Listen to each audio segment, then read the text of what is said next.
How y'all doing? Dr. Keel here. Normally, I guess I've been posting videos about using my heavy equipment and tearing stuff up or building things or digging stuff up, but decided to post some videos about something new we're working on. This is actually a tiny house project. Pretty much everybody's probably familiar with tiny houses now. Basically, they're kind of like RVs, but usually they're actually built more like homes. Tend to be built a little bit better materials, and people actually live in them. And so this project here is actually for my daughter, who's a big fan of tiny houses. So she's actually designed her own tiny house. It's going to be 8.5 foot wide, and the main part of the home is going to be 24 foot long, which is actually down to that I-beam right here. And then there's going to be a 6 foot porch off the back of it with a shed roof. And we're going to put 9 foot walls on it. And so it's going to be a pretty neat little build. So this is actually the second day working on it. We started yesterday. This is an 18 foot utility trailer that I bought. And we actually had to cut the steel off the back end of it here. And then we've started welding these 5-inch C-channel, and we overlapped that into the I-beams about 4 foot to give it plenty of stability. And then we're basically in the process of we'll weld some of this angle iron on here today and make the frame part a little wider. And then after that, we're going to put down some Tyvek wrap underneath everything, because obviously since it's up off the ground, you need a vapor and a insulation barrier under your floor. Otherwise your floor would be cold all the time. So we're going to do that. And here's all our materials. So there's our 3/4 inch OSB for the floor, our insulation for the walls, the floor, and the ceiling. So it's going to be fully insulated. And there's all our interior and exterior tongue and groove pine that we're going to use, and then we're going to actually seal and stain the outside of it. And then that's all our roofing right there, and roofing materials, and then big old stack of 2x4s to build our walls and everything else, and more insulation over there. So gonna be a pretty neat project.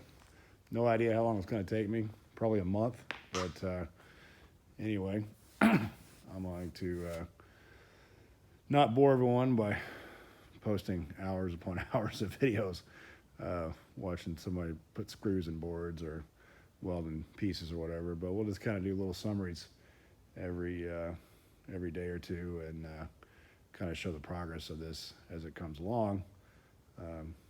I always like watching this kind of stuff on YouTube, and people would post stuff on Facebook. So anyway, maybe you might learn something, and who knows, maybe this might give somebody an idea to build their own little tiny house. So, and actually we're out here working in my shop.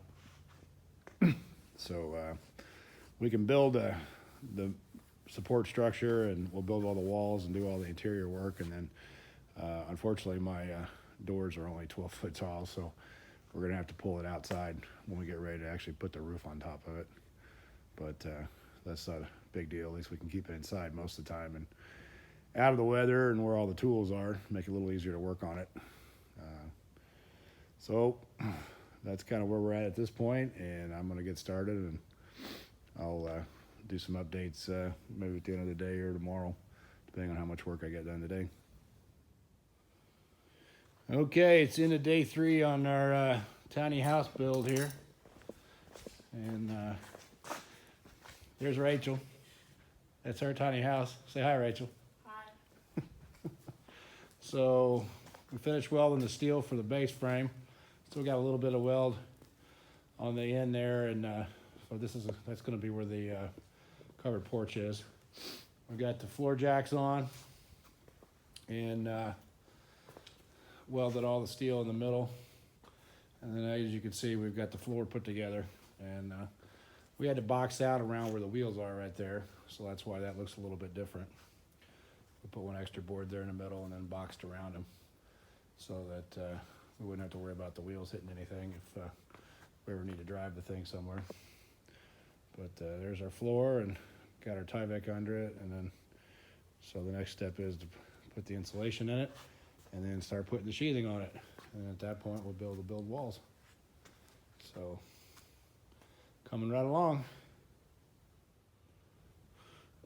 Okay, let's end of day 4, and as you can see, we've made a little more progress. So we finished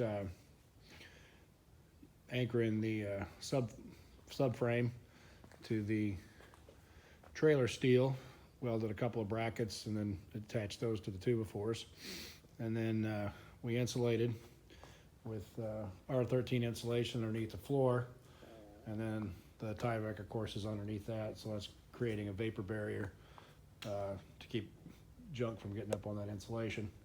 And then we put down this 3/4 inch OSB to create our subfloor, and then we've actually started building a couple of walls. So, and they are 9 foot tall. So that's the end wall there, and then that's opened out for a window right there. That's actually this end of the trailer here is going to be our bedroom. And actually, here's the actual plan that we're going off of. So it's oriented right now. So here's her bedroom, showing her bed, desk area, bathroom with a shower and toilet. This is kind of the kitchen area, so cabinets, refrigerator, table and chairs, little couch over here, and a bay window area.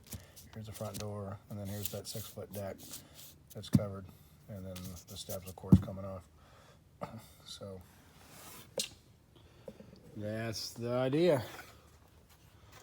But made pretty good progress today, so come back next time. We'll keep building walls and keep on moving.